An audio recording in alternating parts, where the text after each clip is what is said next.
Ако ти е писнало да пращаш CV-та, знаеш, че си най-добрият кандидат за дадена позиция, но не те избират, това видео е за теб. Първо, спри да пращаш CV-та, защото така ставаш като един от всички хора, които пращат CV-та. Второ, избери си една компания. Избирайки си точно определена компания. Аз съм работил в най-големите компании на света, в най-яките държави по света и съм сигурен, че това работи, защото аз не съм пращал CV-та, когато съм работил за тези компании.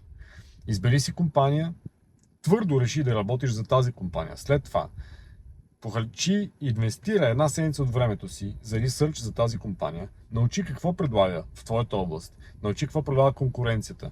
Много добре помисли какво може да се промени, напиши го в едно предложение, какво точно трябва да се промени, как точно ти ще помогнеш тази компания да промени точно определени неща и защо ти си за тази позиция. Избери точно определен човек в тази компания и прати своя ресърч на този човек.